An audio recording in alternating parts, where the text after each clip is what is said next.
Good evening students. VM coaching classes में आप लोगों का बहुत बहुत स्वागत है। तो इस वीडियो में देखेंगे हम यूक्लिड डिवीजन एल्गोरिथम से रिलेटेड क्वेश्चन जो आपकी क्लास 10th एनसीईआरटी का एक्सरसाइज 1.1 का पहला क्वेश्चन के अंतर्गत जो 3 क्वेश्चन दिए हैं। तो जो भी स्टूडेंट्स ने लास्ट वीडियो नहीं देखा यूक्लिड डिवीजन एल्गोरिथम का, वो देख लें पहले, क्योंकि उसका ही यूज इसमें हुआ है। थ्योरम उसी की थ्योरम के बेस पे क्वेश्चन है। तो जो स्टूडेंट्स ने वीडियो नहीं देखा यूक्लिड डिवीजन एल्गोरिथम को, पहले वो जाके देखें और फिर आके इस वीडियो को देखें, जब ये आपको कॉन्सेप्ट क्लियर होगा और आपको समझ में आएगा। तो आइए डिस्कस करते हैं हम यूक्लिड डिवीजन एल्गोरिथम के बेस थ्योरम के बेस पे जो भी क्वेश्चन है आपके एनसीईआरटी 1.1 में। तो पहला क्वेश्चन दिया हुआ है यहाँ पर, use Euclid division algorithm to find the HCF of. पहला क्वेश्चन है 135 एंड 225 के बीच में एचसीएफ निकालना है। दूसरा क्वेश्चन है 196 एंड 38,220 के बीच में एचसीएफ निकालना है। और तीसरा क्वेश्चन है 867 एंड 255 के बीच में एचसीएफ निकालना है। तो आइए हम पहले क्वेश्चन आप मैंने लिख के रखा ऑलरेडी, तो इससे क्या होगा, अपना टाइम सेव होगा, यहाँ पे लिखना नहीं पड़ेगा। पहला क्वेश्चन ऑलरेडी लिखा हुआ है, तो मैं यहाँ पे हम आपको एक्सप्लेन कर देते हैं। तो देखिए, मैंने पहले ही बोला था आपको कि यूक्लिड डिवीजन एल्गोरिथम किससे स्टार्टिंग कहाँ से होता है, यूक्लिड डिवीजन लेमा से, यानी कि इसमें यूक्लिड डिवीजन लेमा का कॉन्सेप्ट है। तो पहले हम क्या करेंगे, यूक्लिड डिवीजन लेमा क्या होता है, बाय यूक्लिड डिवीजन लेमा क्या था आपका, a equal to B Q plus R. क्या था, a equal to B Q plus R, यानी कि a क्या था यहाँ पे आपका डिवाइडेंड, a क्या था आपका डिवाइडेंड, और b क्या था डिवाइजर जिससे आप डिवाइड कर रहे हैं, और q क्या था क्वोशिएंट जो आपको इधर मिलेगा, और r क्या था रिमाइंडर जो लास्ट में यहाँ पे नीचे बचता है, उसको क्या बोलते हैं रिमाइंडर। तो यहाँ पे डिवाइडेंड इक्वल टू क्या होता है, divisor into quotient plus remainder. क्या होता है, divisor into quotient plus remainder. यही यहाँ पे लिखा हुआ है। ए क्या है यहाँ पे आपका डिवाइडेंड, बी क्या है आपका डिवाइजर, और क्यू क्या है क्वोशिएंट, और आर क्या है आपका रिमाइंडर। तो यहाँ पे इसी थ्योरम में हमने क्या करा, बाय यूक्लिड डिवीजन लेमा का जो स्टेटमेंट था हमने उसको लिख दिया, इससे कंपैरिजन करेंगे। तो पहला स्टेप देखेंगे यहाँ पे, सिंस 225 ग्रेटर देन 135। तो यहाँ पे क्या है, 225 नंबर जो है आपको 135 से ग्रेटर देन है। तो यहाँ पे हम क्या करेंगे, bye applying Euclid division lemma. तो हम अप्लाई कर देंगे यूक्लिड डिवीजन लेमा 2 किसको, 225 में और 135 में। तो जो नंबर छोटा है उससे हम डिवाइड करेंगे किसको, बड़े नंबर को। यहाँ पे हमने डिवाइड किया, यहाँ पे देख लीजिए आप, यहाँ साइड में दिया हुआ है, लेकिन स्टेप आपको ये लिखनी पड़ेगी। पूरी जो भी स्टेप्स है आपको ऐसे ही फॉलो करना पड़ेगा, जब ये आपको पूरे नंबर मिलेंगे। क्योंकि एकेडमिक एग्जाम में क्या होता है, आपको लिखने के ऊपर नंबर मिलते हैं, स्टेप बाय स्टेप आप कितने अच्छे से सजा के डेकोरेट करके और पूरा आंसर को बढ़िया तरीके से लिख रहे हैं। तो आइए देखते हैं। तो यहाँ पे मैंने क्या करा, छोटे नंबर से बड़े नंबर को डिवाइड किया, 135 बन जाए 135। तो यहाँ पे क्या बचा, 0 और 9 यानी कि 90 बचा। तो पहला स्टेप यहाँ देखेंगे हम, किससे डिवाइड किया हमने, 135 से कितने टाइम, 1 टाइम। किसको डिवाइड किया, 225 को। तो 225 इक्वल टू क्या होगा, 135 इंटू 1 प्लस रिमाइंडर में क्या बचा था यहाँ पे 90 डिग्री। अब यहाँ पे आपका क्या रिमाइंडर 0 नहीं आया, यहाँ से देखिए आप, रिमाइंडर क्या नहीं आया, 0 नहीं आया, यानी कि हम प्रोसेस को कंटिन्यू करेंगे। तो हमने सेकंड स्टेप में देखा remainder 90 which is not equal to 0। Now apply Euclid division lemma to 135 and 90। अगर यहाँ पे 0 नहीं आया तो उसके आगे जो रिमाइंडर बचा और जो डिवाइजर था उसमें हम क्या करेंगे, यूक्लिड डिवीजन लेमा फिर से अप्लाई कर देंगे। तो यहाँ पे 90 छोटा 135 से, तो हम 90 से डिवाइड करेंगे। देखिए यहाँ पे रिमाइंडर बचा था 90, फिर इससे हम डिवाइजर को डिवाइड करेंगे। तो 90 बन जाए 90, और यहाँ पे 90 नीचे लिखा, तो रिमाइंडर कितना बचा 45। तो यहाँ पे अपना डिवाइडेंड क्या हो जाएगा, डिवाइजर 90 और कितने टाइम, 1 टाइम क्वोशिएंट, और रिमाइंडर कितना बचा आपको 45। यहाँ से देख लीजिए, डिवाइजर डिवाइडेंड क्वोशिएंट और रिमाइंडर। तो यहाँ से क्या है, 135 इक्वल टू 90 इंटू 1 प्लस 45।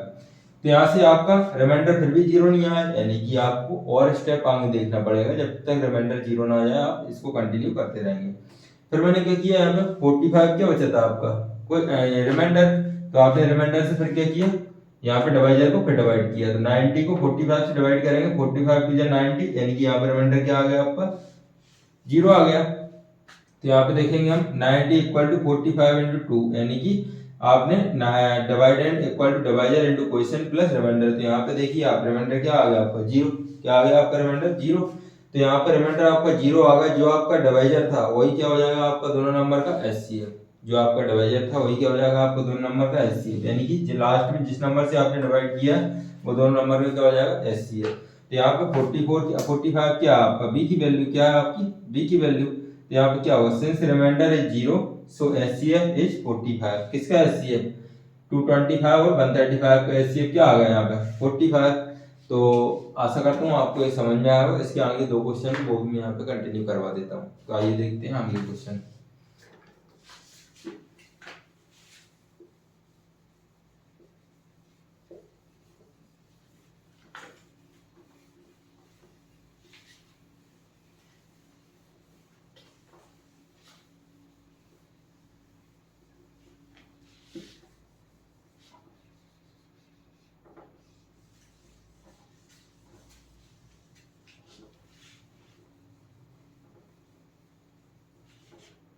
चलिए सेकंड क्वेश्चन क्या दिया है आपको 196 एंड 38,220। तो यहाँ पे क्या 38,220 इज ग्रेटर देन 196। क्लियर है। तो यहाँ पे देखेंगे पहले हम बाय यूक्लिड डिवीजन लेमा क्या लिखेंगे by Euclid division lemma A equal to B Q plus R statement same रहेगा आपका। फिर यहाँ पे देखा हमने स्टेप 1 में 38,220 is greater than 196 by applying Euclid division lemma to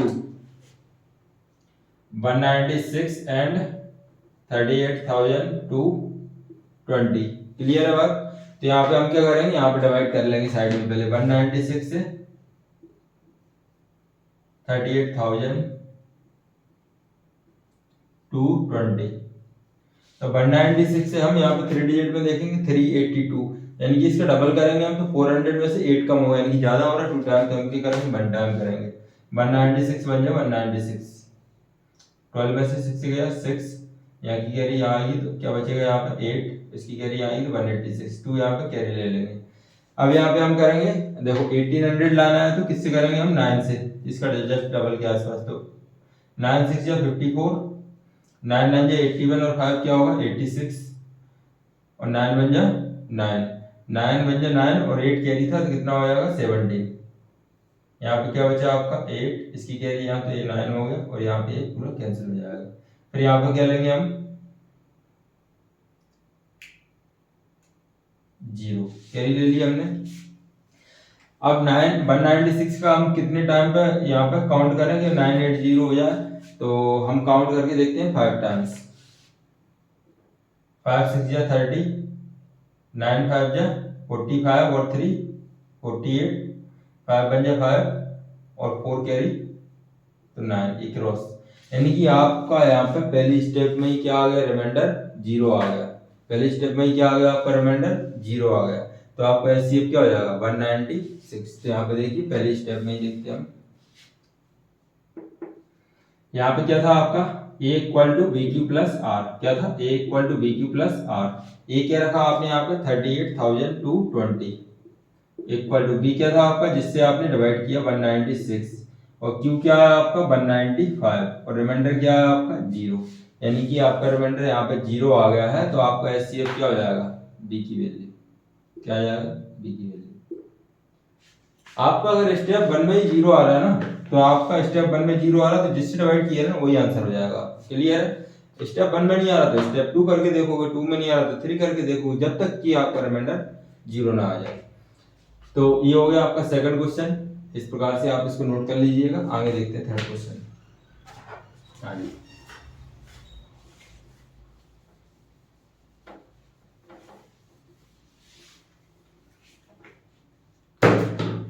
देखिए यहाँ पे थर्ड क्वेश्चन क्या दिया 867 एंड 255। तो यहाँ पे 867 क्या है ग्रेटर देन है किससे 255 से। ठीक है। तो यहाँ पे हम ऑलरेडी लिखा हुआ है by Euclid division lemma a equal to B Q plus R. Already यहाँ पे मैंने समझा दिया ये वाला concept 867 greater than 255 by applying Euclid division lemma to 867 and 255। Clear है। अब यहाँ हम देखेंगे इसको डिवाइड करके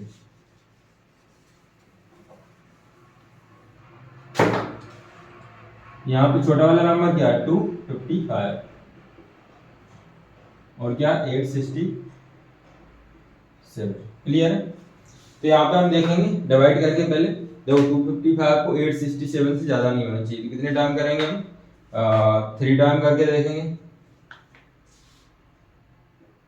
5 3 जा 15 5 3 जा 15 और 1 16 2 3 जा 6 6 और 1 7 2 आया, यहाँ पे 0 आया, 1 आया। यहाँ पे आपका रिमाइंडर 0 नहीं आया, तो यहाँ पे स्टेप 1 होगा, तो स्टेप 1 में हम लिखेंगे यहाँ पे 867 इक्वल टू क्या आया, 255 इंटू 3 प्लस रिमाइंडर क्या आया आपका 102। यहाँ देखेंगे हम here remainder that is 102 which is not equal to 0। Clear है बात? So B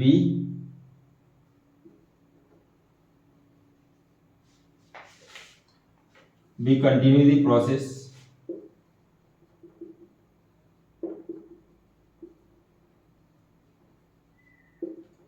till remainder 0, till remainder equal to 0। Step second में देखेंगे हम, यहाँ पे आप क्या करेंगे, हम 102 में और 255 में इक्वली डिवीजन लेवल लगाएंगे। Here 255 greater than 102 by applying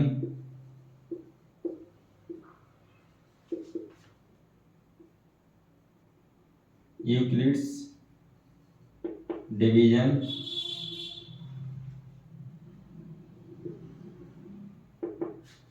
lemma, Euclid division lemma. Okay, तो यहाँ पे हम क्या करेंगे, फिर 102 से क्या करेंगे, डिवाइड करेंगे। किसको करेंगे, 255। 2 टाइम्स किया मैंने, यहाँ पे कितना आएगा, 402 15 क्रॉस।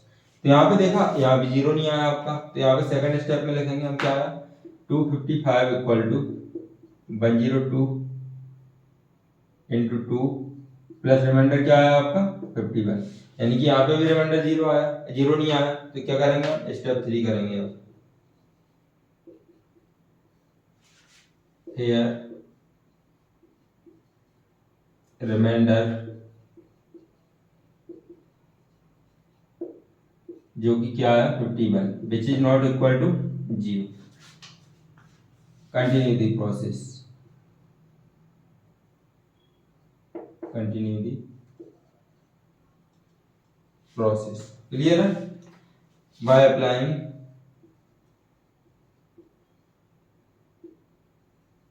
Euclid division lemma. ठीक है, अब हम 51 से डिवाइड किसको करेंगे, 102 को। 51 से डिवाइड किसको करेंगे, 102 को। 51 2 जा 102, यहाँ पे क्या आ गया, रिमाइंडर 0। तो यहाँ पे क्या है आपका 102 equal to 51 into 2 plus remainder क्या है 0। यहाँ पे आपका रिमाइंडर 0 आ गया, तो लास्ट में आपने किससे डिवाइड किया, 51 से, यानी कि 51 क्या हो जाएगा आपका HCF। क्या हो जाएगा, HCF। जिस नंबर से आपने लास्ट में डिवाइड किया है और आपका रिमाइंडर क्या आ गया है 0, तो वही आपका क्या हो जाएगा, HCF। क्लियर है? तो यहाँ पे हमने देखी क्वेश्चन नंबर 1 के 1 2 3 क्वेश्चन जो थे आपकी एक्सरसाइज 1.1 में क्लास 10th का मैथमेटिक्स। तो इसके आगे हम देखेंगे फिर आपका जो 2 3 4 5 क्वेश्चन है अगले वीडियो में। तो जब तक कि आप ये वाले क्वेश्चन बढ़िया से लिख लें, अपनी कॉपी बना लें, और फिर आगे डिस्कस करेंगे अगले वीडियो में आगे क्वेश्चन। ठीक है, देखते रहिए, कनेक्टेड बने रहिए, और वीडियो अच्छे लगे तो लाइक शेयर करना ना भूलें। बहुत बहुत थैंक यू, धन्यवाद।